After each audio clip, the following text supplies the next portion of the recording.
So as we always kick off, Michelle, what are your first memories of this Tropiano classic? I think in certain families, there are the older siblings who are really, they're cool. They're like, sneaking out and drinking and like having boys over. And then the younger siblings will kind of like age faster. I think there are other families that are more like our family where me as the oldest more like stayed younger for longer. And I can't think of a better example than this movie. This movie came out in 1995. I was 12. So I'm not saying that's like that I was way too old to be into this movie, but I have to think that by the time we were watching it over and over again, I was like 13, 14, maybe like a little too old, but I think that was kind of, I played down to, watch whatever you guys were watching instead of pushing for all of us to be watching, maybe more mature films. That's interesting to me is that Mary Kate and Ashley were really having a moment at this time. They had a bunch of movies and they also had a show called, I think it was called Two of a Kind. Do you remember this? Okay, so this is another like example. So that show, I just looked it up, was on in like 1998, 1999. Like I was in high school, but I loved that show. Like really loved it. I thought it was just really funny. I liked the dynamic with the dad and the babysitter, which I know is a much old, like age appropriate babysitter. But also like Mary Kate and Ashley at that time, even though they're maybe 3 or 4 years younger than me, were like so much more like trendier. Like I remember being really into their like their hairstyles. This was like the era of like the butterfly clips and the like doing this kind of like crossover thing with like an updo, and their clothes were always great. So in a weird way, I kind of like looked up to them like from from this older age. But back to what I was originally starting to say here is that this movie, I think, is in like a completely different category than the rest of their movies. Would you agree? Definitely. Like from a production standpoint, like this is a feature film. Those were like direct to VHS, I think. Yes, they have a collection. So I looked up earlier. They have had 36 movies, which is crazy. But there was, when they were younger, I think after Full House or like a little bit, I don't know if it was directly following it, but they released a bunch of movies that were, to your point, very different from this release. And those are most of I don't have like a direct memory of starting to watch this movie. It was definitely played in our house among the four of us. But our neighbors had basically the entire VHS collection of the Mary Kate and Ashley movies. So Kevin Fanshawe, shout out to you if you're watching this, because we used to sit in your basement and we used to binge watch Mary Kate and Ashley. And for context, I think of this time period as 1998. I would have been 5 years old. So to Michelle's point, she was in high school and I was in kindergarten watching these movies. And yeah, they were trailblazers. Some of their outfits are coming back.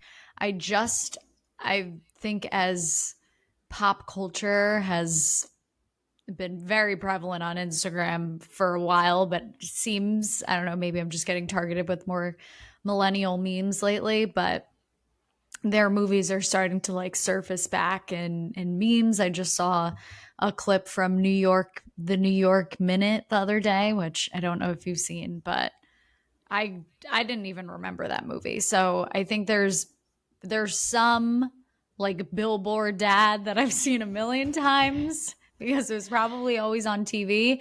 And then there's other ones that I've definitely seen, but only seen once. And this kind of falls in a middle category where it wasn't part of maybe their classic releases, but I have seen this movie probably over 50 times. Yeah.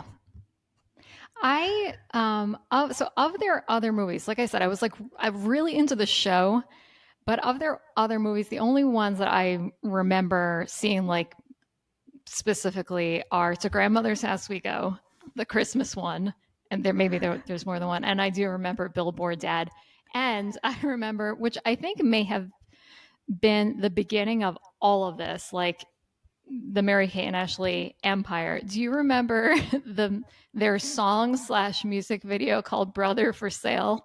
No. What?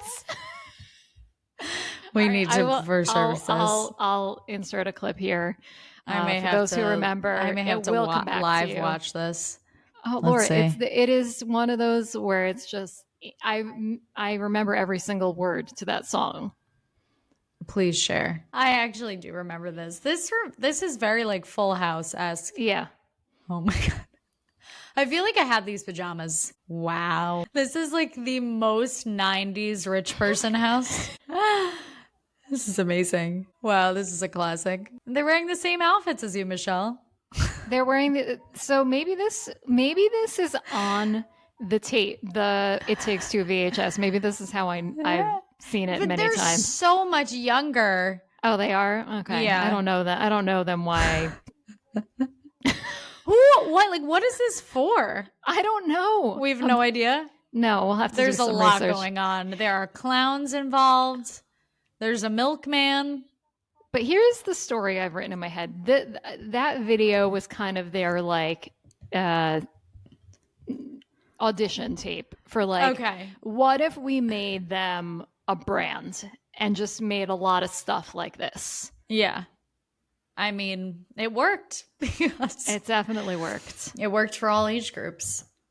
We'll include some type of comment box, but we do want to know if there's any big movies that we're missing or ones that you grew up watching.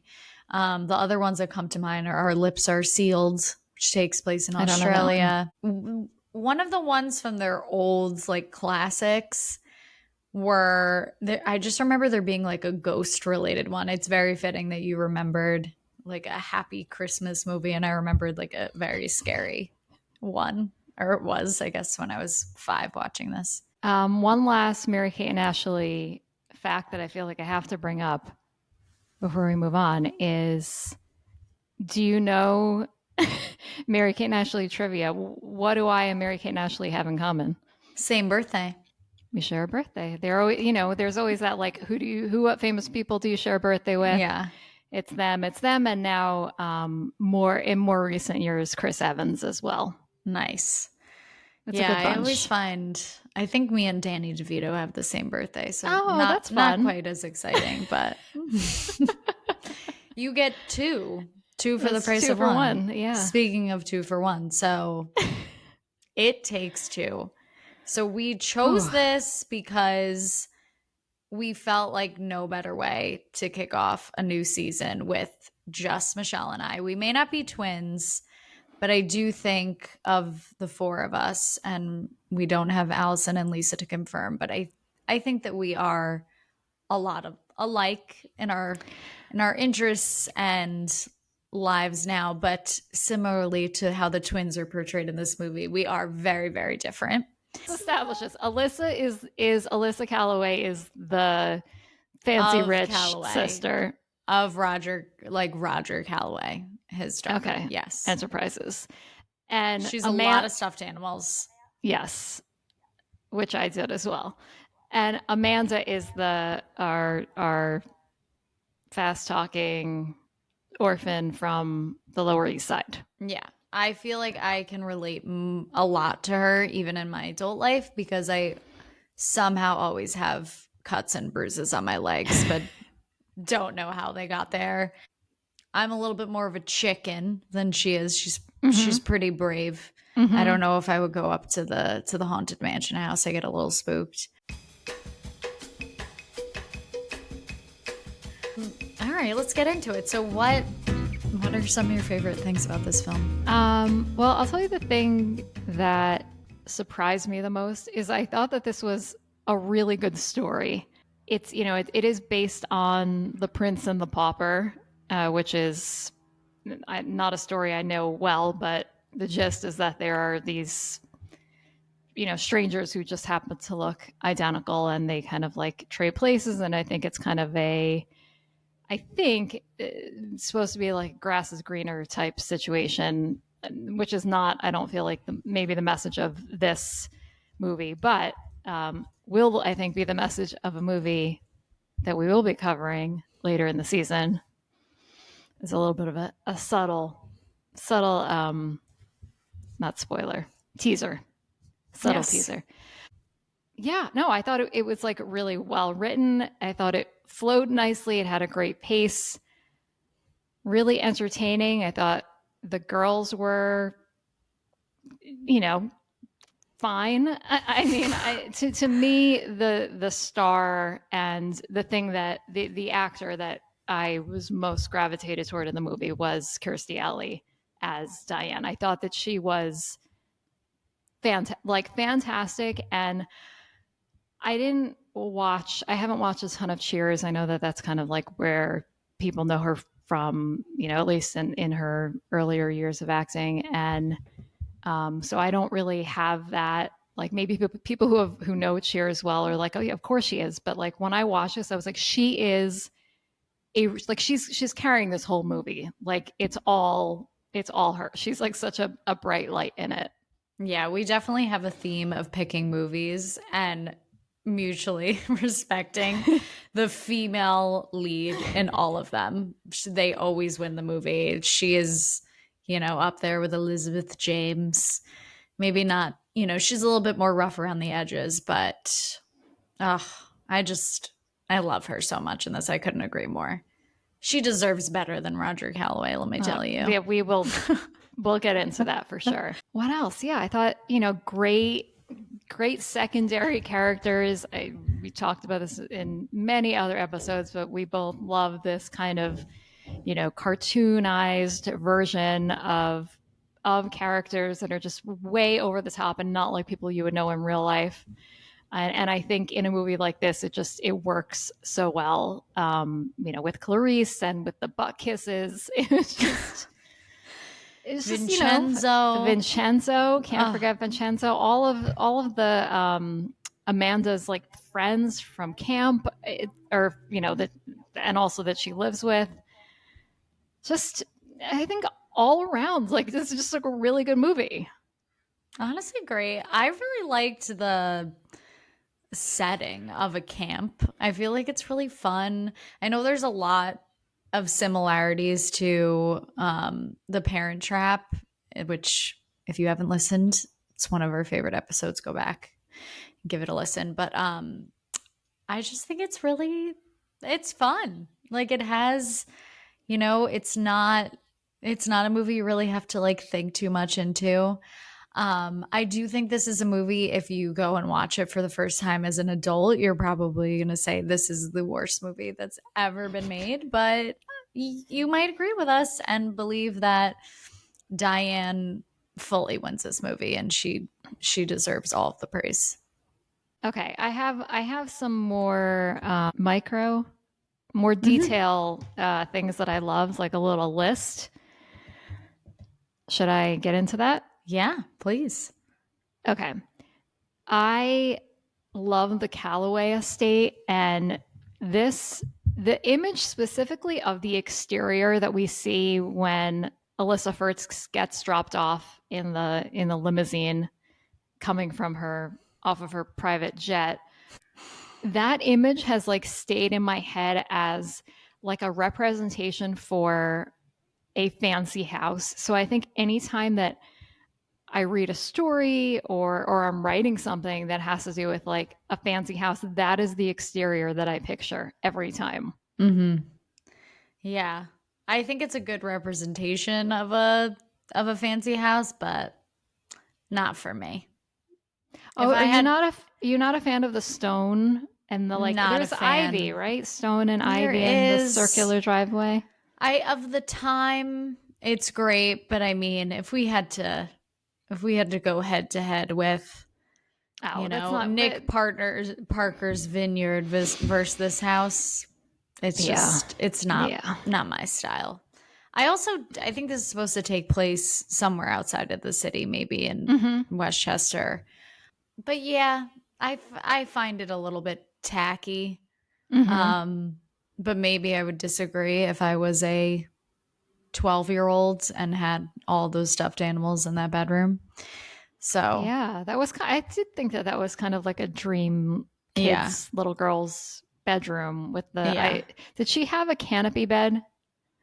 I think so, yeah. Because I always wanted a canopy bed when I was a kid, and I remember like drawing pictures, and like anytime I would draw like a picture of a bedroom, it would be a canopy bed. And meanwhile, we mom and dad got us like the complete opposite of a canopy bed, which were these like very what I think they thought were like ergonomically better beds, which were just like these like low wooden like slabs. It makes it sound like we're living in a cave.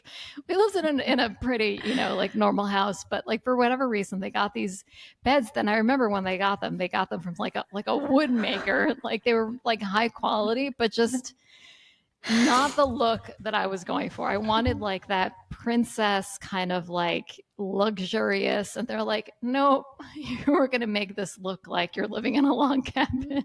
Michelle was living the pauper life, is what we're trying to say. I got upgraded to some lighter wood finish bunk beds. That's true. They kept the twin bunk beds through. They still have them. They still have them. But I'm saying they did not change as we got older. They're like, we're getting new beds. Great, we're getting more bunk beds. We had a plethora. Also, if we want to stay on interiors, this is something I did not remember that I now have picked up on as an adult. Is that Diane's cabin is very cute. There are flowers and books, and there's a lamp. And I would go camping if I could secure that room. I know. I wish that camping, not even glamping, because I don't even like the glamping tents. I wish that like where you would set up shop camping, which defeats the purpose of camping, but you had just like a little cottage. I know that people have cottages, but I think I've definitely camped more than you. But I think at this age, if I'm going on vacation, I'm definitely picking a cottage. Yeah, and I'm not like opposed to like a beautiful outdoor setting, like where the camp was, that was gorgeous. I just don't want to like sleep on dirt outside. Fair.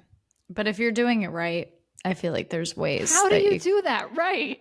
I am not an expert, but I'll dabble once in a while. It depends. My biggest thing is the dirt is always the food situation, because you always need like pre-packed items. Like Dom and I have done a couple of national park trips, and we stayed in hotels in the area or like in the park. You just don't really have access to like good grocery stores, so you're just eating peanuts the whole time, which isn't great. But then once you leave and you get that like after national park meal, there's no better feeling. So maybe that's how the girls felt in some points of this movie, which we will get into. I already talked about how Diane is awesome. I wrote a note that I thought that they had good chemistry, but I think it's just all her. I think that she would have good chemistry with anyone because she's so engaging. She's so fun. She's so light. Like the way that she acted around him is like, I think how I wish that I would have acted on like past, rendezvous. All your rendezvous. I feel like she was just really, we know as an audience that feels like she's a little out of her element. Like this guy is out of her league, but yet she can't help, to still be herself and to like be flirty and let herself engage. And I really appreciate like that kind of confidence coming from a woman, because it feels like so genuine. You know what I mean? She's not doing it for the sake of like empowerment. Like she's being herself. Yeah. Yeah, I think that I find her character and the way that she plays it is just very human. Like Yes. and also just taking Roger out of the equation for a minute, the whole time you're just rooting for her to adopt Amanda, and you're like, oh, she wants to be a mom, like she would be such a good mom, because it's something she just like keeps bringing up. And she's just very nurturing, but also like a friend that you can go to. And just, I wish that I had a Diane in my life. Same. Like a kind of like I need a Diane and a Vincenzo. yes, And I'm all we'd be set. set. Yep, that's all we need. I don't want a butler. I just want like a butler friend, To like hang out. Like you'll to do the hang work out. together. Yeah, but I'll pay him to hang out, but I don't need him to like bring me Diet Cokes. I just want his companionship. I think it's a little weird that he's Roger's best man, but that's just me. Kind of like what you're describing is what I sensed his relationship kind of was with Roger. Like, at least from Roger's perspective, like he did see him as a friend, not just like the help. And I have to think that like he kind of almost like how Chessie was with Nick in The Parent Trap. Like, yes, she works for the family, but like she is also part of the family. Yeah. That's fair, but I just want to hang out with Vincenzo. Yeah, he definitely seems like a good hang.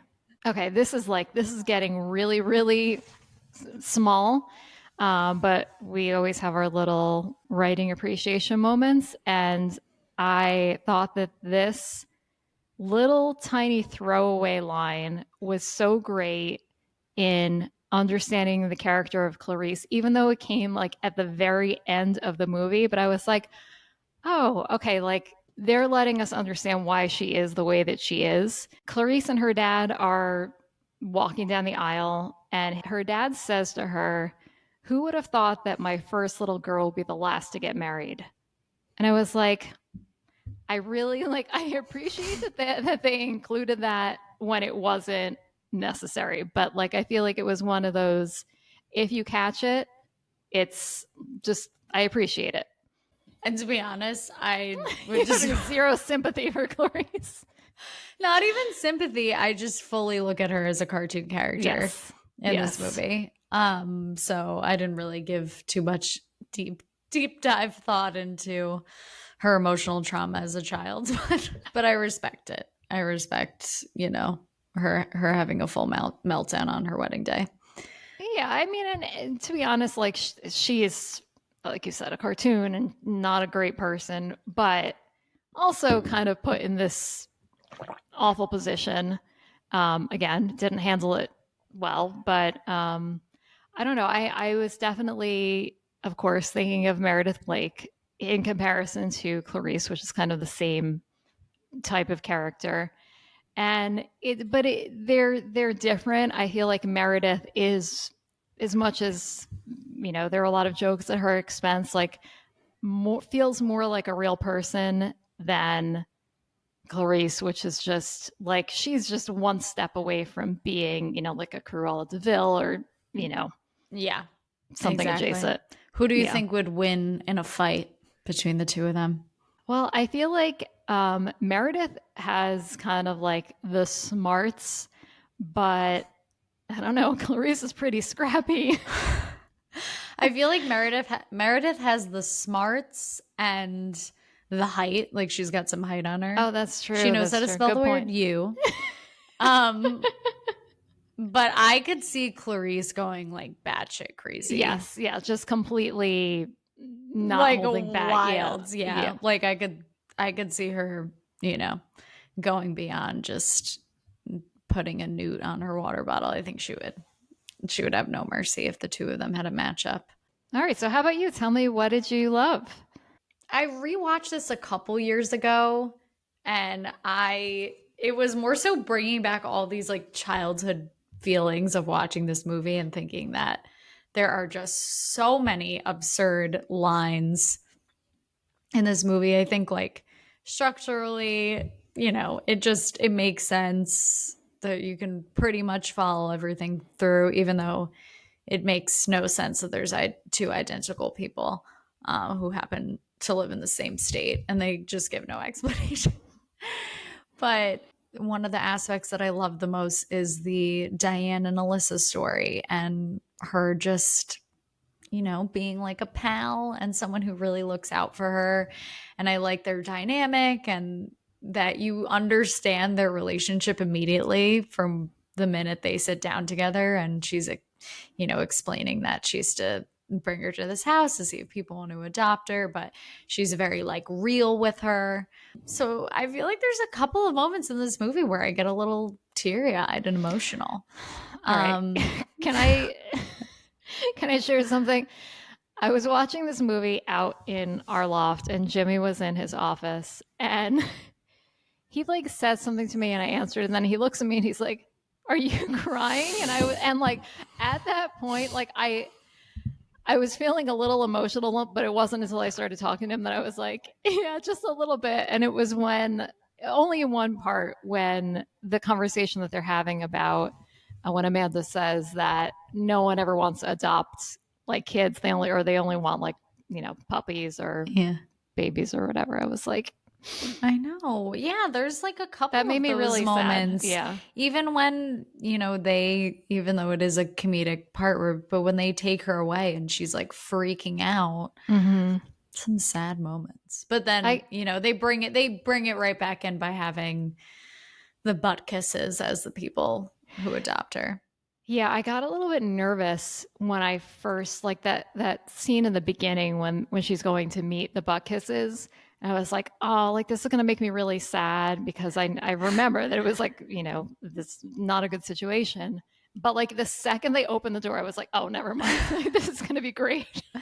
Another thing that I thought was interesting that I've been I guess I've been learning about myself as I've been watching movies from all walks of life, is like just filmmakers being experimental and weird.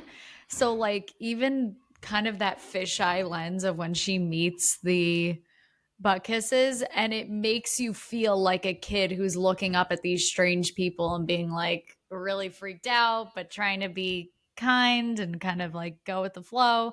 So they do a good job of kind of placing us in the perspective of the characters, which is nice. And then similarly, like the slow motion scene of the mac and cheese dropping, like they didn't have to put that in there, but I just thought it was kind of funny and interesting.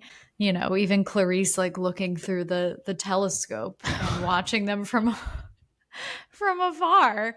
I just, there's a lot of those moments when when Amanda goes to the house for the first time and rings on the doorbell. Again, they kind of do that like fisheye lens of this, big adult who she's staring up at, and then her walking through the house and like seeing the painting. Like there's a lot of just weird experimental things that they put in here that obviously aren't like Oscar worthy editing or choices, but I think I just appreciate it because it's something beyond, just normal 90s movie releases.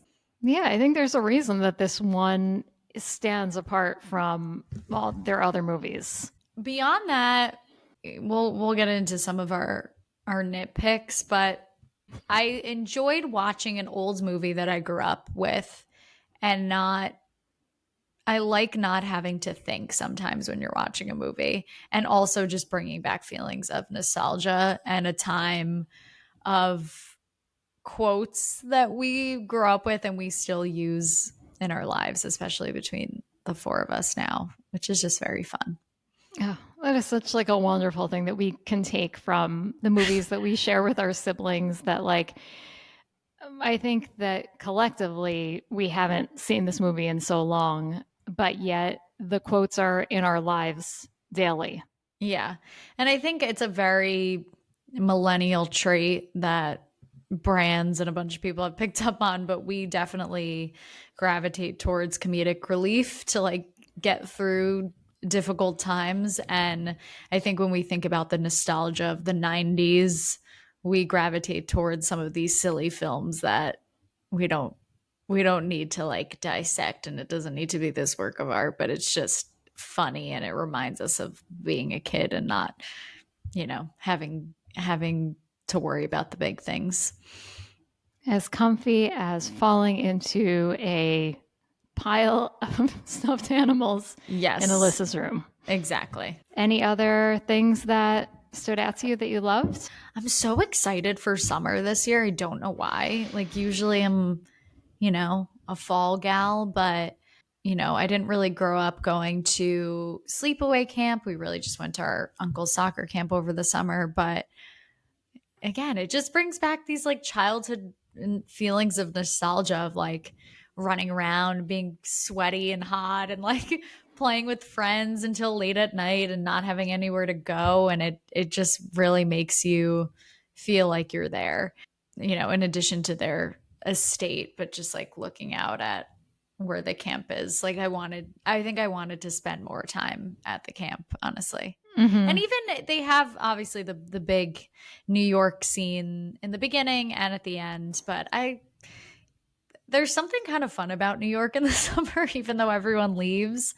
But, if you go in for a day and it's really hot and, you're just hopping around. So I think I liked the set choices, that this was just like a classic Northeast movie. Yeah, as you're saying this, I'm thinking that it's odd that it was released as kind of like in like the Christmas slate of the year, but maybe they were kind of thinking ahead to a VHS release right as the summer hits, which is probably when we got it. And I love summer so much. I know that there are a lot of summer haters, but I think the primary reason I love summer so much is it is the most nostalgic season to me. Like all of my best memories took place in the summer, and it's movies like this, and it's movies like The Parent Trap that just they take you back, and they like you said, it kind of like gives you this like relief from the reality of being an adult. All right, should we move into things that we did not love as much? Sure. I can go first. Please do. Yeah, we hinted at this earlier. Not a huge fan of Roger Calloway. I think that he's fine. He's a sweet dad, a widower. He just, what is he bringing to us besides money? Like he's funding our lifestyle, but he's not giving us the emotion we need. Do you know what I'm saying? Yeah. I wrote Roger's an idiot on so many levels, but I think the best example of this is when he's sharing how he made his fortune. And even that, it sounds like he doesn't even really quite understand. And he's like, oh yeah, I just had this idea and I don't know how it works, but like now I'm rich. Yeah, exactly. But I mean, actually, it's very indicative of like so many wealthy people in our country who just Great point. either stepped in shit or they just fell into these situations. So I think it holds up. But at least I know that it would be weird if they made him a villain, but maybe it allowed, Diane to shine. Like she, like you said, she really carries this movie for us. There were certain parts where I was like, I may need to mute my TV right now, because listening to Alyssa and Roger talk to each other in their like proper, like, where do you think you are? You're 40 minutes outside of New York. No one speaks that way. Whatever did I do? Like I don't know if they're trying to do that, old Atlantic. I don't know what they're going for there, but I just thought it was unnecessary, but maybe it did bring a little bit of some cartoonish moments in there. I think if you start poking holes of like, oh, this makes no sense. How are they twins? Yeah, probably kind of a dumb storyline, but just throwing it out there. Do you ever like see people who look not exactly the same, but you're like, how are these people not related? You know, does that ever happen Yeah, to you? yeah. Well, it happens to me It sometimes freaks me out. on Instagram, and I feel like maybe it's an algorithm thing, but sometimes I'll come across people and I'll be like, this person looks like they're related to me, like has like the a same similar look, and it is Yeah. kind of unsettling. A lot of people say that I look like a certain actress. Do you have a go to someone that people say that you look like? Because I have someone for you if we've not already discussed this. Is yours Natalie Portman? Yeah. Yeah. I've gotten it a lot less as I've gotten older. But I don't feel like, see, I'm thinking more just ordinary people, not even celebrities, just anyone. Mm-hmm, Like mm-hmm. if you're walking down the street, especially sometimes when I'm in New York where there's like so many people, and I'll be like, that person looks exactly like this person. Oh, wait, like you or like another No, person that you another know? person. I have not seen, because I think that our perception is too deep of who we think we are and what we think we look like, that if we even saw someone who looks kind of like us, we wouldn't think that, but other Not people like a may. twin. Okay, yeah. Yeah. No, but yes, I definitely much more strongly have seen people that I like swear are people that I know. But Yeah. I think that that's just like that weird thing in our head that our brains are constantly trying to like be around familiarity Mhm. because it like takes less brain power Yeah. that way. So yeah, it like tries to spot patterns and things that we already know. Yeah. Yeah, I actually was Googling that recently. This is separate from seeing someone and saying, "Oh, they look like this person," versus seeing someone and being like, "I know that person. How do I know them?" But you don't, but you Okay. can't figure it out. And Dom thinks I'm insane because whenever we travel, I'm like, "I've seen that person before, I swear." I know. And apparently there is something in our brain that we are really, really, really good at recognizing people, but we don't know in the moment. Like we won't remember, but we have good facial recognition. So like if we see Mm, someone and then we see them again, usually we'll be like, "Oh, I've seen that person." It's not always okay. like another lifetime sort of thing or alternate realities. Okay. That makes Although sense. maybe we'll have to, I feel like we have to do a movie somehow related to Like another Inception. another time travel movie. Yeah, something about Inception. That would be fun to dive into. I'm very, very fascinated about those topics. Sorry, a little bit of a tangent. That's okay. Can we? What? I feel like I left a like hanging something. Mhm. Can we talk about the person Oh, I think is your doppelganger? I don't know sure. the actress's name. I'm gonna have to look this up. But I think, and this is top of mind because Jimmy and I were just talking about this show today. I think she's on the show Bosch. Madison Lintz. I could see it, Yes, but yes. She looks like you. She does. I mean, I mm, know in the IMDb the initial photo, but like I mean, it's this a one where compliment because she's really she's beautiful. scowling. Which one? Yeah, I could see it's like it's weird when it's someone telling you look like I someone. know, I I know. actually think she looks a lot like in certain photos like Oh, Maud Not Apatow. Maud. Yeah, yeah. Maud, Judd Apatow's daughter Yeah, a little yeah. bit. I could see that too.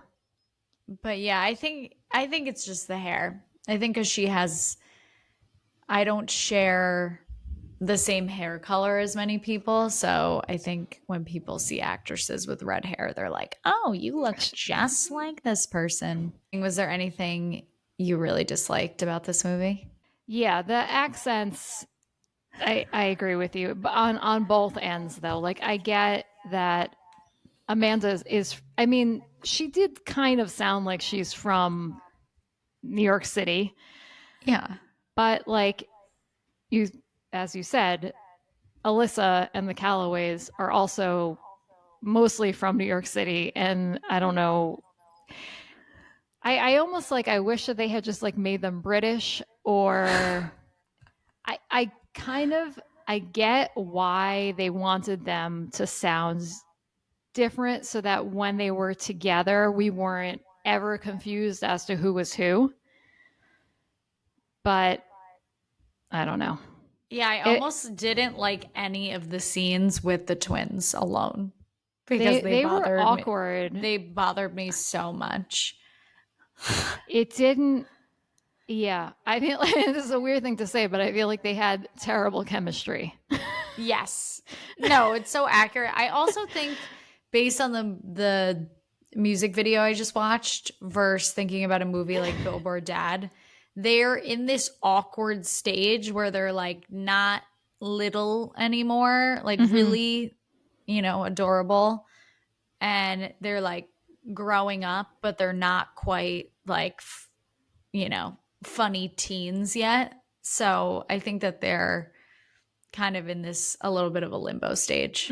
So I know we talked about seeing people and thinking that they look like someone else, but how are you with identical twin recognition? Like when you see people, are you usually able to distinguish? Yeah. I mean, we have cousins who are twins. Shout out. Hi, Krista and Alyssa. We do have a cousin named Alyssa. So That's true. That's true. Rings true in this movie. Now, they're like a couple years older than me. And I remember when I was little not being able to tell them apart. But I think I reached an age where it was not even like they are identical twins, but they're very like you can tell them apart. It's yes. there would never be any confusion who is who. Yeah. I know. And I'm trying to think about outside of them, like identical twins I've been around. Maybe some in college and in high school, but like you can I've never I feel met like you can always twins that are like, oh no, they are like identical without any little features. And also I think the way people talk, the way they walk, all those things. It's always fun. Like I have heard stories that sound very much like a movie where twins will switch places for things like a test or they couldn't go to something. And I think it's hilarious that's like, you can do it and get along and get away with it. Yeah. Send us your best twin stories, or if you have friends or cousins like us who are twins. Yeah. Do you have any like twin swapping stories of them trading places for things? We want to hear. Or I think I've been meaning to do this, and I feel like now isn't like an appropriate time. I want to set up like a little call-in line, but don't call in. You could just text us. Mm-hmm. Are you on board for this? Yeah. Also, if you're watching this on YouTube, you can comment below. If you're not watching on YouTube, if you're listening, you can come and watch us whenever you want. We have a nice little growing catalog, and it's been fun and interesting. Some of the videos have garnered some interesting comments, so you can go explore those as well. All of the It Takes Two fans are going to come out of the woodworks for this one. I know it. All right. I have a few other nitpicks. The can't eat, can't sleep line recurring thing. I like that I like recurring things in movies like that keep being brought up, but I don't like this particular phrase. It felt cheesy and forced to me. I don't know. What are your thoughts? So I agree with you, but it didn't bother me to the point that I was like, as much as I would say the accents, I think it's a no, but it's a yes when Diane says it. If only Diane said it, I'm in. When she said it, I believed it. The other instances felt forced. Yeah, like when her and Roger recited it at the end, I'm out. Yeah. Also at the end, the "so kiss already" that Mary-Kate and Ashley kind of like say in unison, that was the only part that like really made it feel like, okay, this is like an Mary-Kate and Ashley movie. Yeah, whenever they were just alone or reciting things together, like when they set up a whole trap for them and they run into each other and they're like, I couldn't have planned it better myself. And I'm like, yeah. All the scenes with the two of them are just no good. Yeah, not great chemistry. They needed another twin, maybe. Yeah. They needed their sister to tag in for this one. Okay, and last note, this is more of a nitpick than a thing I hated. There's a part where the girls are trying to get Roger and Diane together, and they come up with this brilliant plan that each of them will write the other one a note saying that they should meet at this spot. And my nitpick is, did they write the notes like in their kid, like 9-year-old handwriting? Maybe they got Vincenzo in. I feel like Vincenzo would be down. Or the lady in the office. Okay. So Vincenzo wrote Diane's note, presumably, which she would believe because I bet he has like excellent penmanship. Oh, I could like he had to take strict script writing courses when he was in middle school. And she was like, "This looks fancy. It checks out." Yes. Now, who do you think they got to write Diane's note? I feel like for Carmen. Roger. I think Carmen has some good penmanship. What do we think? I agree. Carmen seems like someone who could like be a what do you call it when you I can like see her having like bubbly letters though, which wouldn't check out for Diane. I think maybe they consulted the lady in the office and they're like, "Come on, we didn't see some." Yeah, but you know what? Now that we're saying all of this, it can check out because he never got her note, right? That's yes, but also. If he did, I think that he's dumb and he wouldn't be like, oh, she just has shitty handwriting. Like she writes like a child. So I think Vincenzo. It must be from Diane. Must be from Diane. Not my daughter. I was so surprised you said that because as you were starting to talk about traps with the two of them, I thought you were going to talk about how you did not like the horse scene. I do have a note that just says poor horse. They shot him in the butt. I know. They came up with some clever things. Like yeah, they did. That was well thought out. I also have to say, of the things that they like, their little things, I love. Not that this was like a trick, but I love that they hide underneath the bar cart outside when Roger and Diane are both. I felt like that was such a clever use of like a prop. Like they're both small, they could fit under it. They had the little, because they're fancy, they had that little curtain. And I like that they tried to use their hands to kind of like scooch closer so they could hear. So as much as I didn't like their dialogue when they were alone, their physical comedy, like I can say this because this won't be my favorite scene, but speaking of the horse scene, I don't know why, but I absolutely lose it when you see her like her body position of riding the horse, and it's just so funny knowing that they're swapped because he's like, oh, young lady, I thought that you were a much better rider than that. And then you see Alyssa on the other end and she's so confident riding that horse. Oh, it's so good. Oh, I love that. What's your take on horse riding? Horse riding. I think I'm pro horse riding. I went horseback ride. Did we talk about this in another episode? I went horseback riding in Jamaica when I was 9. Wow. And it was Michelle, you're so adventurous. I know. And Look at you. It was like out in the wilderness too. It wasn't on like a track. But I think I definitely wasn't like a horse girl.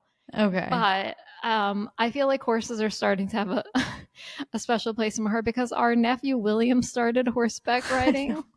And it is just the cutest, sweetest thing every time we get a video, and his horse's name is Poppy. It's just oh my gosh. I know Juliana, my sister-in-law, was doing horseback riding a couple years ago. And I was like, oh, this is cool. But I don't think I could do it.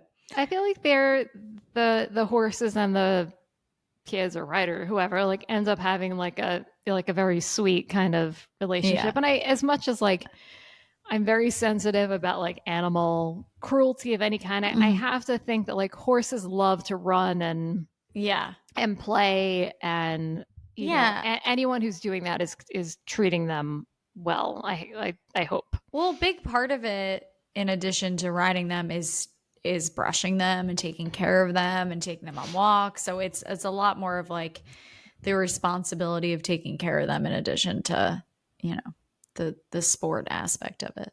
Yes. I could see you in another life as getting into horseback riding. Oh, because you're calm. I don't know if you even have the coordination necessarily. I don't think you need coordination to ride a horse, really. Yeah, but you gotta take control, you know. Yeah, and that's not my best suit. I think you'd more so want to be like, all right, I could see you more. I could see you more in the scrunched up like position. Also, Diane, fantastic acting when I know that probably wasn't her on the horse, but like when she starts getting the hang of things, she's like, I ran on the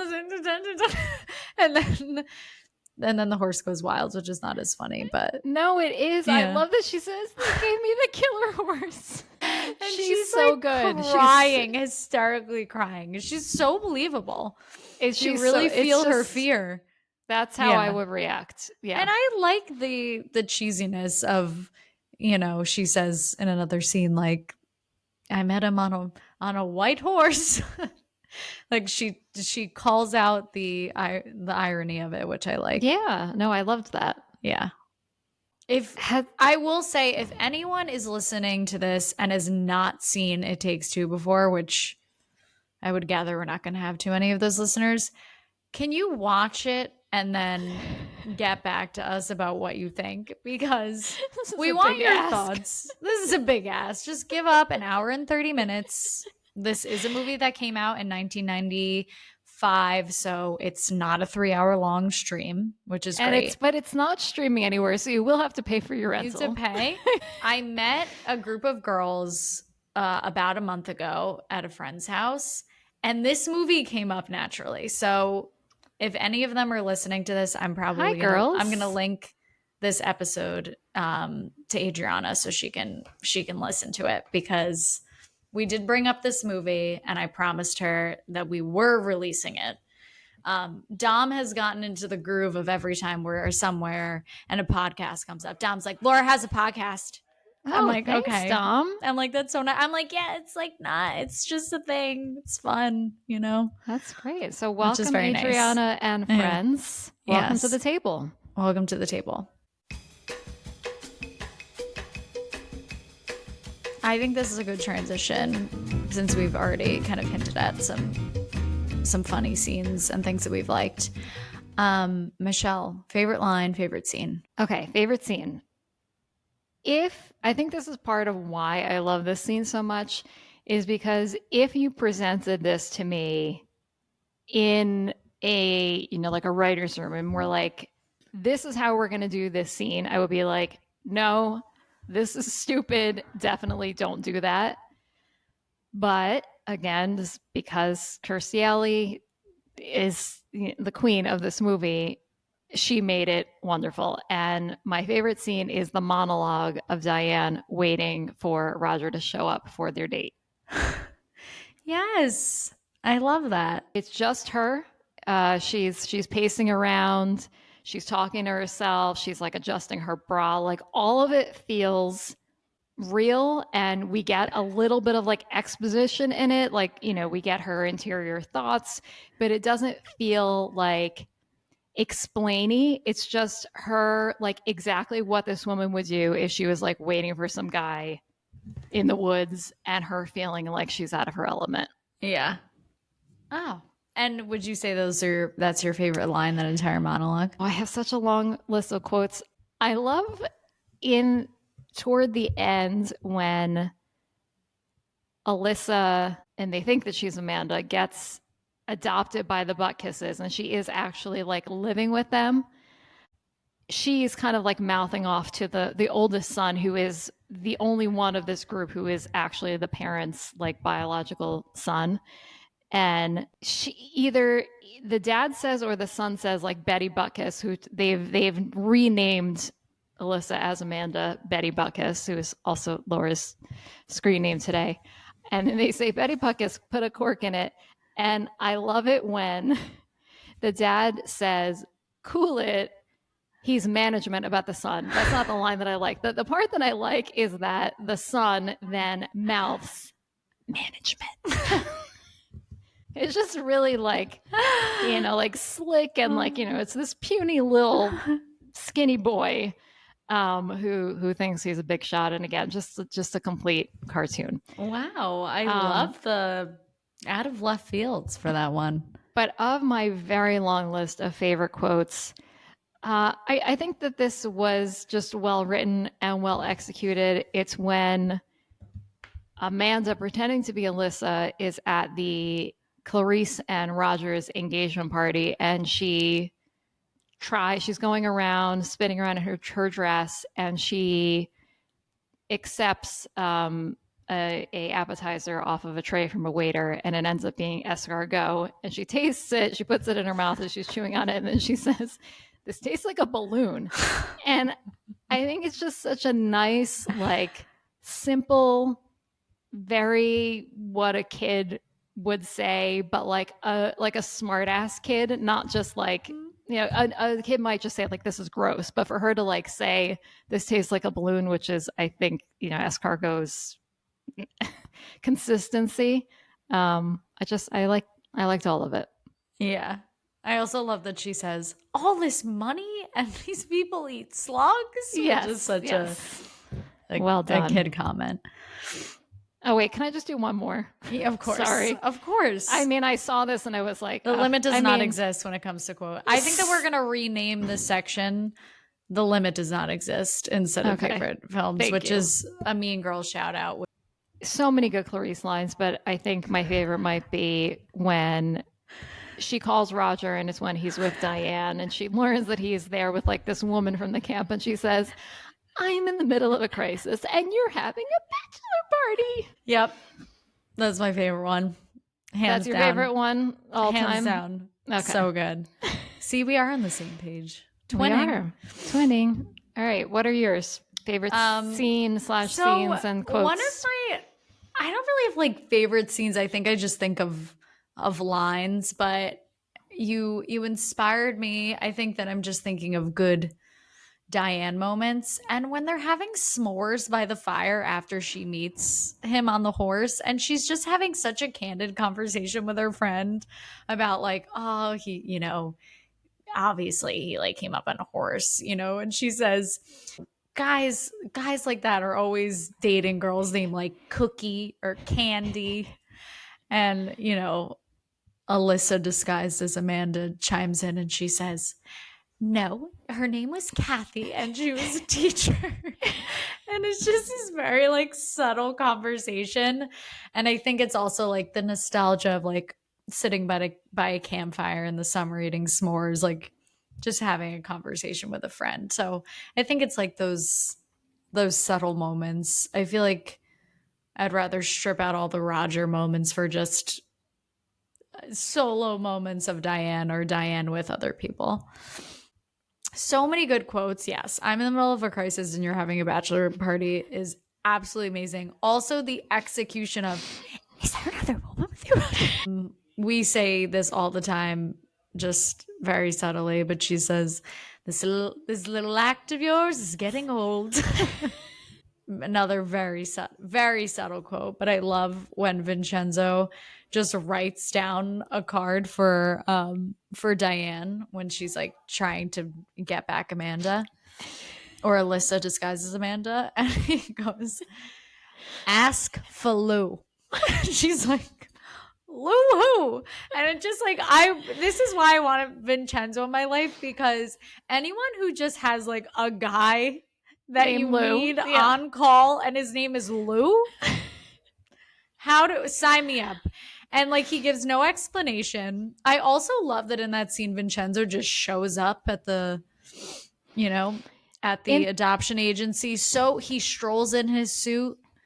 In some ways he's like very helpful, but not too helpful. Yeah. Like purposefully. Yeah. And he also is like so he's just in on the situation. He's like, I get it. I want to help my friend out. Also, just more Clarice moments, like when Vincenzo's looking um, through the, what's it called? What is that thing called? Oh, when she The looks stargazing. when she What is looks it? through the The telescope. Why can I not think of the word telescope? But when she's like, "I'd like a Diet Coke, please, with lime," and she's just very like, she plays her part so well. Can I just say this is something that we don't like talk about a ton on the podcast, but in addition to like sit quoting things from movies, anytime there's an opportunity to like kind of reenact something from a movie, we are all over. And this comes to mind because one of our sisters, I don't know if it was you, someone sent a picture from Lisa's bachelorette party, and we stayed at this house, like an Airbnb in Rhode Island. And I don't know if you remember this, Laura, but they had like a telescope like that. And I remember us being like, this is the best. Yes, of course. Oh my God, we thought of that. That's so good. I think you should get a telescope for your house. I feel do. All right, so Jimmy does. You guys stargaze? Well, as like a, like I worked here 5 years gift, Jimmy picked, like, you can like pick from like a catalog of things. Jimmy picked like a telescope. But it's not like an elegant like wooden one. It's like a big. It looks a lot more. It's Who gets gifts when they leave a company? It's not when he left the company. He had been there a certain amount of time. I didn't get to pick from a catalog for my 5 years. Well, either way, it's sitting in our storage closet. We've never, like Jimmy and I aren't really good at this kind of thing. Like it required some assembly and like we didn't know how to work it. So we just haven't used it, but we do own one. Oh my God. This goes back to whatever our last episode was of talking about how I had a dresser that was broken and I just threw it out instead of getting it fixed. Yeah. So any newcomers to this podcast, you will learn that Michelle and I, handsy. not the most handy or handsy ladies. We keep it classy. I don't even hire why we need people. Vincenzo. I need Vincenzo. I would hire Vincenzo to fix my telescope. I will say that. But Clarice just plays like the villain so well. I love that when she comes back, she has like a short, mean haircut. And it's not like a classy haircut. Like I watched a very old artsy French film the other night and the lead has this like adorable pixie haircut and it's cute, but like Clarice, it's a shame she got that gum in her hair. It looks like Guy Fieri. Yes. Hair. Yeah. Very Guy Fieri. Have you ever got gum stuck in your hair? It may not have been me, but I think that someone in our family has. Was it you? It was you? I did once. Shout out to Erica if she's listening to this. She accidentally spit gum in my hair. Maybe I was pissing her off. I don't know. It was not purposeful. We were like fucking around in like the back seat, like in someone's minivan, like in the back, and we're like playing around, and it just dropped. I think. And I actually very much remember this. We were on the way to Aunt Liz's house, which not the worst because she's the hairdresser in our family. That's true. So we show up. I am crying. I am a puddle. You were legit upset? Yeah, like nervous.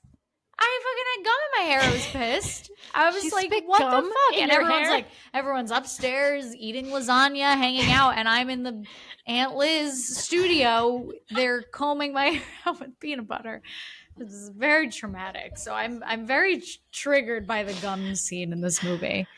That feels like a very Erica thing. Just accidentally. Yeah, it was accidentally. I feel like Allison would do that to someone purposefully when she was little. No, I feel like Allison would be the one to like save the day, be like, I got the peanut butter. Yeah, we'll fix this. This is true. But I also think she could be on the other side for vengeance.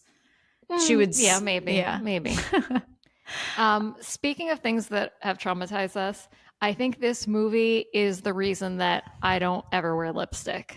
Why? Because it's on, Clarice gets it on her teeth at the end. And I mean, I was like, whatever, like 13, like around the age that like, not that I started really wearing makeup then, but like I really have never, I don't want to say like I've never, ever, ever worn lipstick, but like it's been pretty much only if it's been like applied for like a wedding or something. I'm so paranoid of that situation Also happening. such a funny interaction though that Diane's the one to say like, Liz and Barbie, and she says, and by the way, you have a little something right here. And like it's the most, oh my God, you just absolutely, you can feel the embarrassment like in her bones, but such a human interaction. And why would we always say, hey, that's the camps?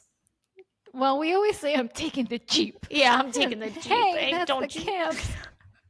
That whole exchange is really like, I know, funny. And yeah, people need to integrate subtle quotes more into their conversations from childhood. I'm sure they do. I'm sure everyone does it's this. So fun. I hope. No, I don't know.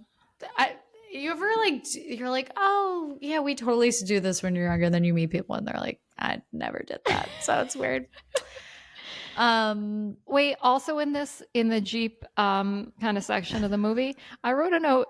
The woman who comes to like get Amanda, or like Alyssa as Amanda, her name is Miss Van Dyke from Children's Services. Do we think that Miss Van Dyke is Mrs. Sellner's sister? Like Mrs. Sellner from Mrs. Doubtfire? Or maybe it's Mrs. Sellner before I could see Mrs. Sellner getting a divorce. Van Dyke is her maiden name. Yes. That's what I'm thinking. Or I could see Mrs. Sellner as a divorcee, like during Mrs. Doubtfire, and this movie takes place prior to her divorce. I like this. So she's a different last name. We're really going deep. She moves across the country, starts a new life. Yes. Okay, great. Any other last quotes you want to shout out?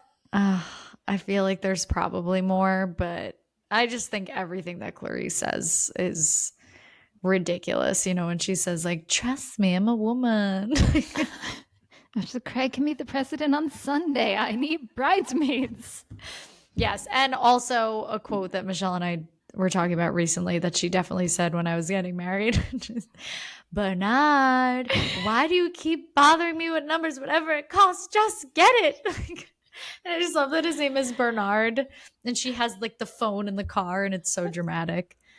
She's great. I just want like a standalone Clarice film where I just watch her and follow her around for a day. Well, especially now that we have this insight into her traumatic upbringing, this thing that she's been dealing with. Know. Yeah, let's write like a new, put it in the idea jar. Okay. A Justice for Clarice film.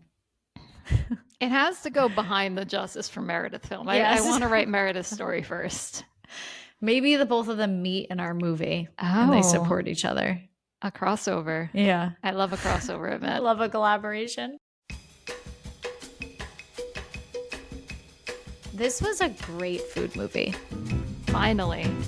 We haven't had very many on our show about film and food. Yes. But this one fits the bill.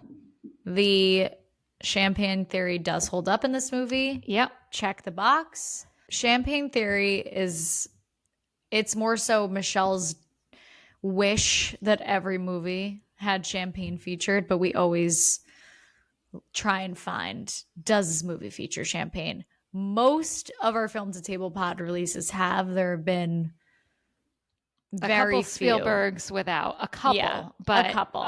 Even Jurassic Park, even in The Land of the Dinosaurs, they had champagne. Yeah. So there are always ways. If there is a job opportunity that they need people to go back into old films and cut in champagne scenes, Michelle and I, we're the girls for the job. We will not charge that much money for it. It'll make a more continuity for our podcast, so we're in. What did this movie really make you want to eat or drink?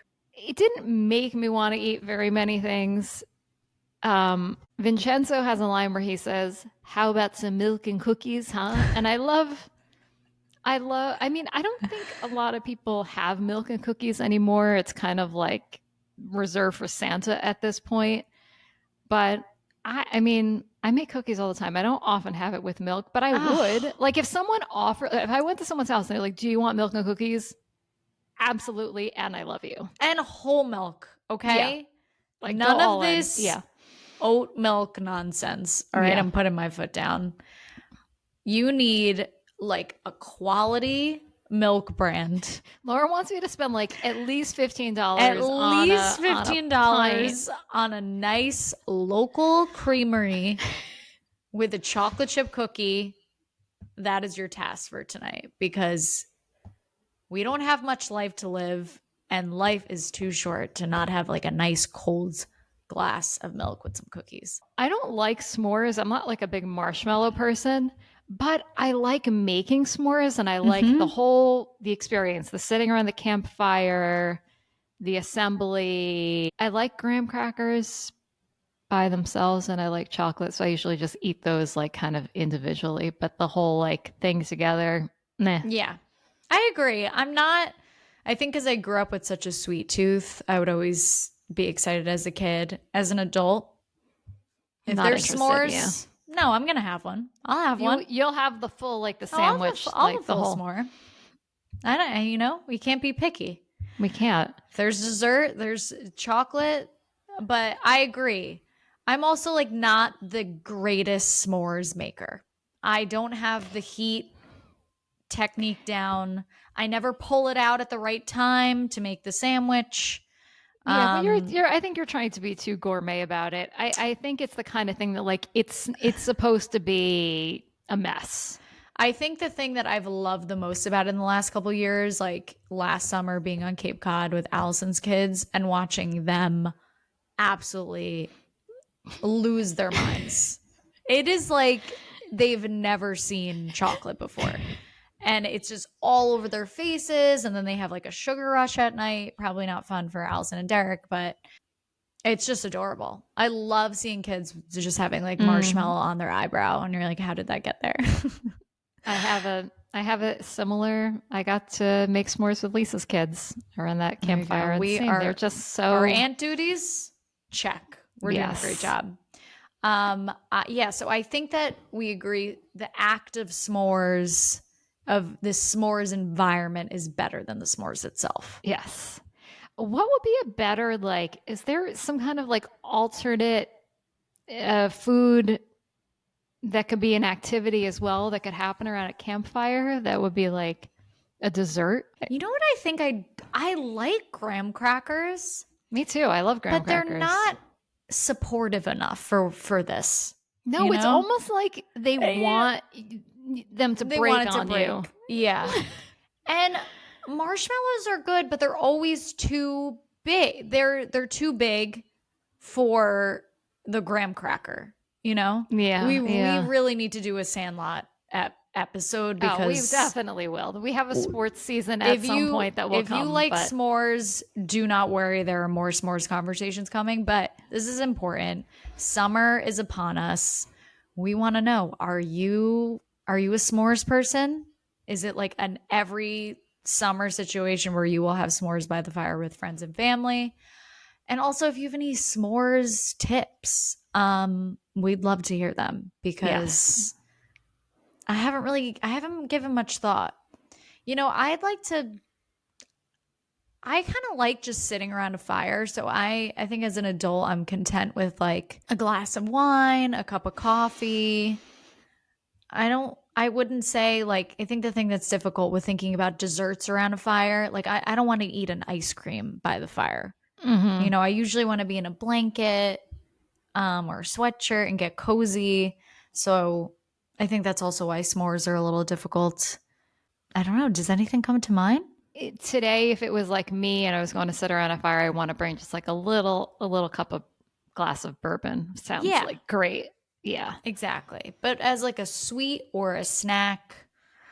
Do you know what? Like we'll go out to ice cream first and then go sit around the fire pit and have like a little like a glass of wine or I don't know. And I think that's gonna be my task this summer is figure finding something out. An alternative to s'mores. Laura, I was thinking about you a lot watching this because there's a big iced tea presence in this movie, and you are the iced tea queen. I'm Did more of this a movie- lemonade lady. But Okay, so I did do this like, movie make you want to have like just a cold glass of like a summery beverage? yes, it made me want to have like, I don't even know if they were drinking lemonade when they were having their tea time when she was stitching up his head, but I don't know what they were drinking, but I picture a lemonade in like a fancy chalice, not a chalice, but a crystal glass, Yeah. with a lemon, like a full lemon mhm. in there and a lot of ice. Lemonade in the summer, I'm in. Having citrus on hand for any drink, non-alcoholic or alcoholic, really elevates the experience. You're a big garnish girl. Big garnish fan. I bought some mint today.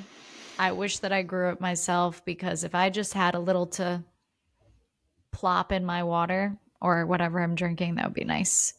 We've probably brought this up before, but I feel like we have to bring it up in this situation. Our mom very famously, especially in the summers, would make these like there would always be a pitcher in the fridge that was filled with some kind of concoction. The recipe was always a little bit different. There's no like recipe for this. It was just whatever she felt like including. But it was always some variation of like mint, lemon, like apple juice or iced tea or lemonade. And when I mean, anytime she still makes drinks like this, and that's a nostalgic like taste for me. Yeah.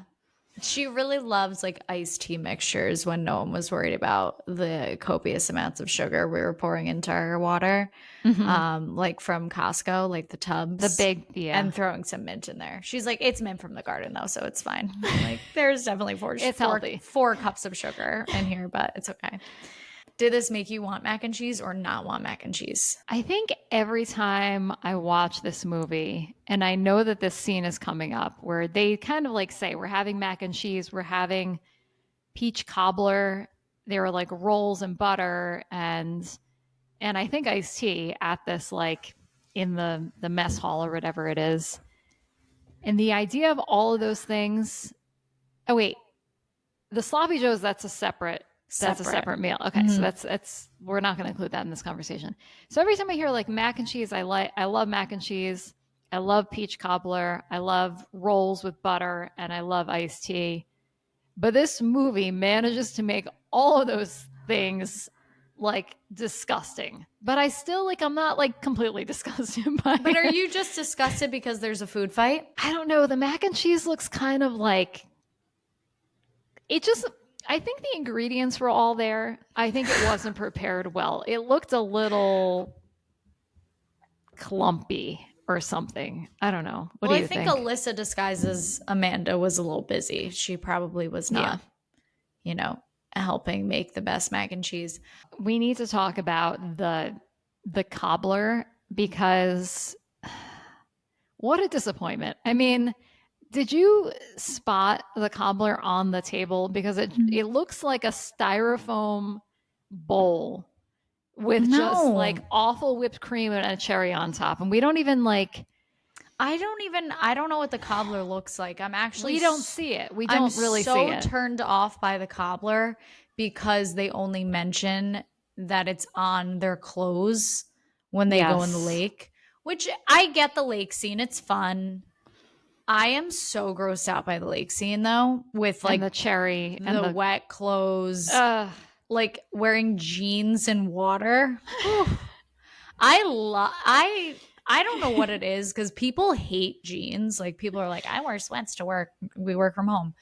I wear jeans. I love jeans. I love jeans, but not like as soon as I'm getting on the couch, I'm putting on sweats. Oh no, I will sleep in jeans. Oh my God. Oh, I hate sleeping in jeans so much.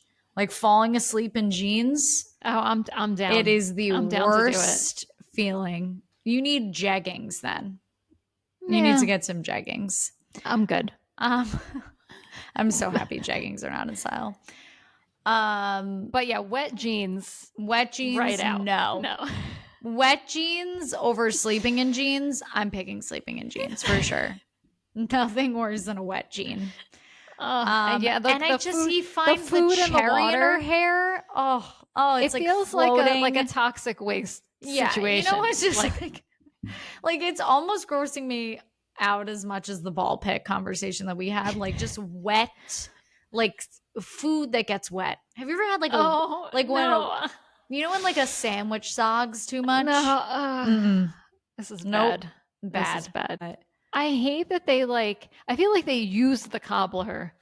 Yeah. Just to have the cherry moment, and they should have picked something else, because I love a cobbler. Peach cobbler, such a summer, all the best things. We've got a buttery crumble or something involved, and a fruit and cream. That is my favorite combo. I mean, you could swap in anything else, berries, bananas. I mean, Laura, what you had as your wedding cake was adjacent to this, because you had a cornbread base as kind of the buttery part with a fruit and a cream component. Am I remembering this correctly? This is how it's been living in my head. So good. It was sesame ice cream. When I go back to the Pheasant this summer, I'm going to be like, do you have that cake? Can you just make it for me? I thought they made it for your wedding. Is it on? No, they did. No, I don't think it's on the menu. I don't think so. They had just hired a new pastry chef though. So I'm like, I need it. Sometimes I just dream about it. I just want it. Wedding cakes out, corn cakes in. That was so good. The most incredible dessert. And also my recollection is when I enjoyed it, it was around a fire outside. And it was, that can be, I mean, I know it's not really No, actually pie by a fire, but you need a side table. Because when you're done, because imagine the scene. You're wrapped in a blanket. You have a mug of tea, or I still want my little bourbon or it wine. Can go. It goes. You have a little cobbler plate. All right, you're done. I'm not getting up to go in the kitchen. Yeah. I need a side table. Yeah, side table's necessary. All right, good. We figured it out. But you're really making me want to make a cobbler, and I've been thinking it's stone fruit season just began. It's time. So many possibilities. Cobbler, I had this thought this week. I would love to have friends over Meryl Streep style, and it's complicated, and everyone makes a pie. I think I'm going to start doing get-togethers where everyone brings the same thing, but they're different, I love this idea. Pasta salad party or cobbler party, and I'll supply the beverages. Save one of these for when I'm there. Please. We should have a cobbler get together when you're here in August. That sounds great. So excited. I think we should talk about the escargot, because it's such a, what are your feelings on escargot? I think I've tried it once and I was like, yeah, this I get, it tasted like buttery and garlicky, but I didn't feel the need to have it again. How about you? I'm indifferent. I think I've had it once maybe, but it clearly wasn't memorable. And what makes it good is the butter and the garlic. Yeah. It's kind of I try not to think about what it was. But that's me eating meat in general. I try not to not think about it. I love that she puts the snail in the champagne, even though she ruins a perfectly great glass, but it's very funny. Worth it. And that she spits it out. It's so funny. Yeah. I feel like I could have seen Juliana, our niece Juliana, executing that entire She has. She probably did at my wedding with one of the scallops. Yeah. Yeah, speaking of, I remember Alex was like, there's no kid food at this wedding. I was like, there's not.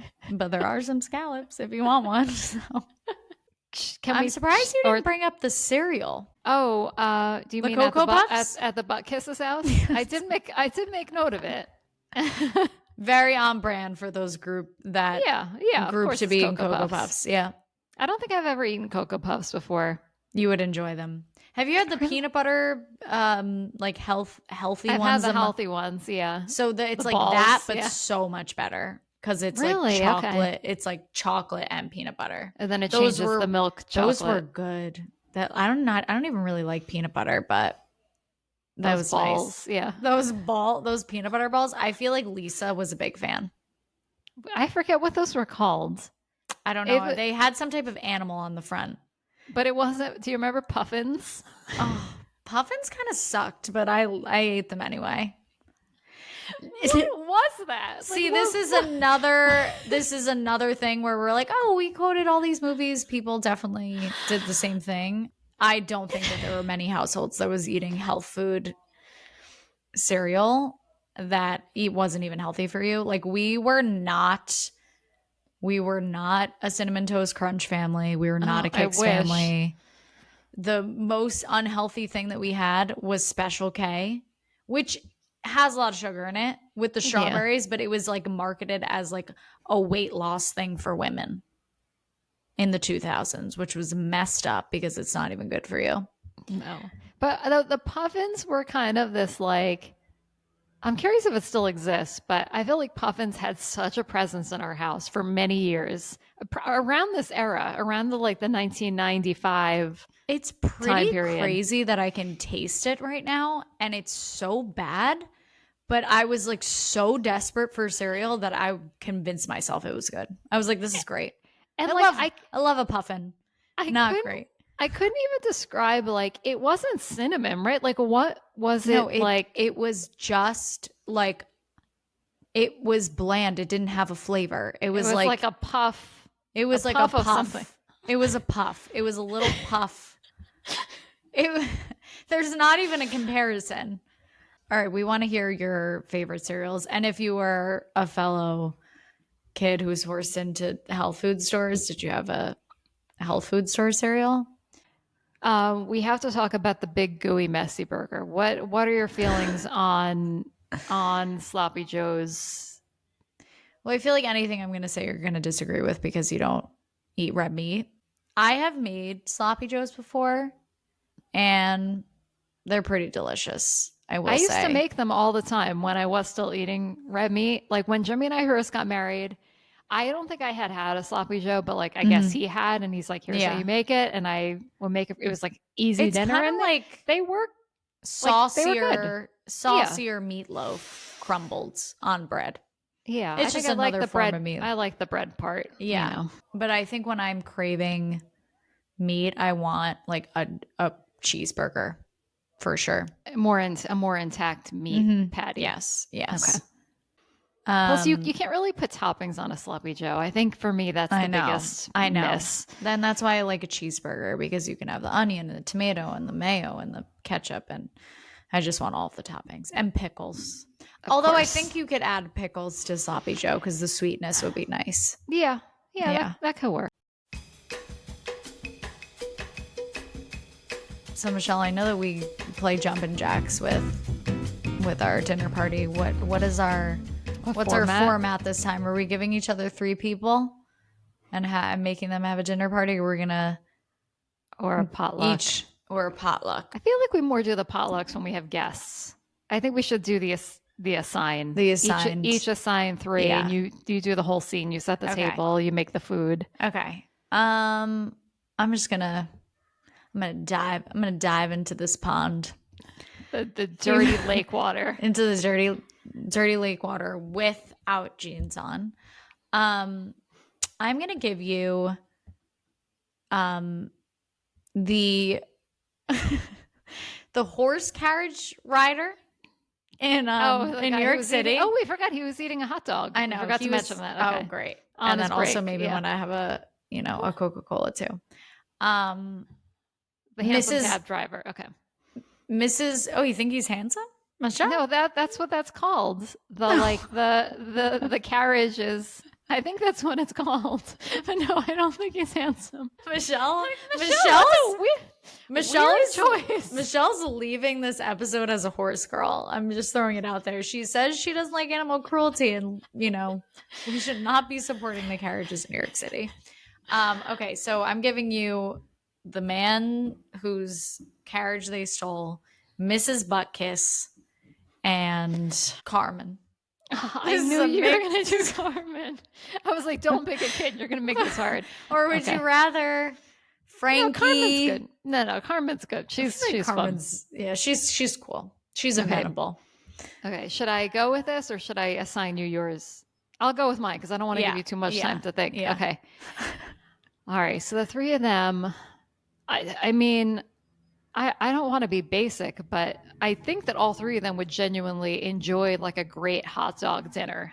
But Yeah. I'll make it nice for them. I'll make like a gourmet hot dog buffet, and they're going to be good quality hot dogs made like on the grill, like cooked really really nice, and like when they're brought out to the buffet, they're not like sitting there under a heat lamp. Like they're going to get them fresh. Mm-hmm. And then we're going to have the buns, and we're going to have, all the great toppings. We'll have like chopped onion, we'll have relish, we'll have what else? Obviously, like ketchup, mustard, mayo. Um, when Jimmy was working at ESPN, they did this really cool thing during baseball season where in the cafeteria every week they would feature a gourmet hot dog that was based on a different ballpark, because like all the ballparks kind of have like a signature hot dog. And he always talks about this one that he loved that had like arugula and I want to say like avocado on it. So I want to also have some, even though I don't think that this is the most sophisticated bunch, I'm going to have it out if they want to like experiment. I could see Carmen being one of these kids who are like, I will try one of like everything. I So think we'll have Mrs. like Buttkiss is straight up having ketchup. just I ketchup. think just like ketchup. A lot of ketchup. Like a too lot much. of ketchup. Yeah. She's like, it's messing up my lipstick. Yeah. And I'll also make I'll make a potato salad to go with it on the side. And what about the drink? I feel like iced tea, and maybe just to be nostalgic, one of those like other like mixes, like a Crystal Light. Like whenever you would go to a barbecue, there would always be like a jug of lemonade, like that was like artificially I feel like there's a very specific iced tea like mix in that's yellow, but I don't know what the brand is. Like I just see the container. Do you know what I'm talking about? And it has like green on it, maybe. I have to look this up. It's not Lipton? Maybe it is Lipton. The one that we used to get? Maybe. I don't think it was Lipton though. I feel like it had. Well, I'll also have, in addition to like the many different hot dog topping options, also like a variety of beverages that are made only like from like the scooped. So we're having a DIY party. No, well, they're not doing their own scooping. I'm gonna pre-scoop and pre-mix all the drinks, but there will just be like a bunch of like artificially flavored beverages in a bunch of the poorer thing. No, what's a pitcher? A pitcher. Many pitchers of this is various. What happens when we're recording for 2 hours. Various iced teas and lemonades, and maybe some Kool-Aid, some Crystal Light, and then for ice cream for dessert, we'll do also. This is the theme of my dinner party is variety. And maybe this is springboarding off of your idea of having a gathering at your house where everyone brings the same thing. We're going to do a freezer full of all of the ice cream bars that you would get like in your school cafeteria. So like the strawberry shortcake, the almond crunch, the chocolate covered one, ice pops. Take as many as you want. I would go to this. This sounds fun, actually. I want a hot dog right now. This is fantastic. I love our summer releases because we just do we really potato salads. Yeah. We've moved on from baked Alaska to ice pops. We've expanded our culinary palette on this podcast. I'm proud of us. Yeah. And I should also say, I think I would host this I think with a little work, there's a lot of space back there. We could do this in the Buttkiss' junkyard. Great. I would have picked Central Park if it was me, but Mm. then you need a grill and the ice And cream. also the There's a horse's lot of proximity to transportation. all this could mess with the odors. So Yes, yeah. this is true. This Yeah. is true. All right, Laura, 3 characters for you. I'm gonna give you Muffy, Clarissa's best friend slash maid of honor, we think. Um, I will give you. I think his name is Carlo, the hairdresser. Oh my god. This is the one who's a hairdresser and not a zookeeper.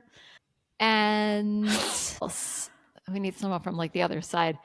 How about the woman who was like Diane's friend, but that's also like not really helpful when it comes down to it. Like when it's time to step up, she's like, well, they took her.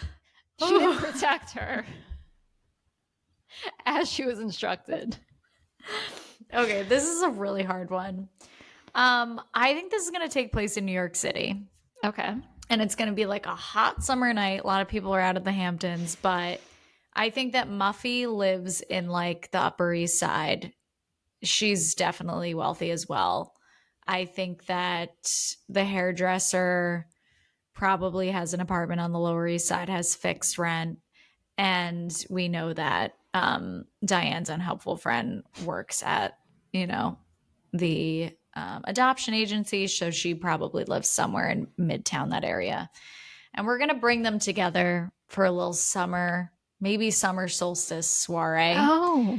They have been hard at work even Muffy, even though she probably doesn't work, she's been dealing with the wedding drama. So they all deserve a night of relaxation with old and new friends, mostly new, because none of these people would ever hang out. And I think I'm going to host it at the not zookeeper's apartment, like I could see him having like a rooftop access. Like it's not fancy, but he sometimes has like a picnic table up there. And we're going to get some nice tablecloths. So it's going to be very classy. We're going to get some little tea light candles. And I could see Diane's friend showing up and being like not impressed. And she's like, I don't want to hang out with these people. And I think that we're going to have, I don't know. Maybe some like a roasted chicken. What do we think? Like a full roasted chicken. Like, and I think that he made this. He was like, I've really been working on this recipe. Like a New York Times cooking recipe. Yes. Like a Sam Sifton roasted chicken for sure. With like some, I think maybe a summer like pasta salad, like maybe some farfalle as the shape with some mutts and tomato. And I feel like Muffy, like she's a picky eater. So she would ask like, can you not put tomatoes in it? Cause I don't eat tomatoes and I'm lactose intolerant. So can I not have the cheese? Like, can I just have a bowl of farfalle? So we would have to make that separate for her. And I think that this is a booze crew. Like I think that they need, but they're drinking rosé because it's the summer.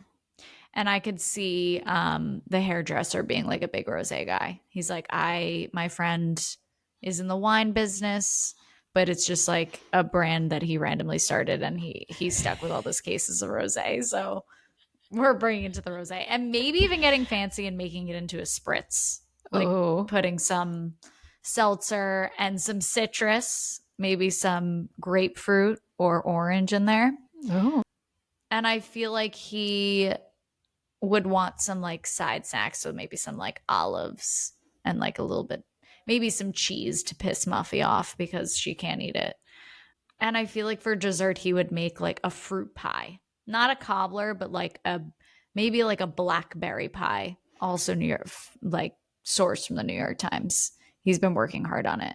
And again, I think that he's not pleased by this crew because he like has to hang out with these people, but the rosé spritzes, they watch the sun go down.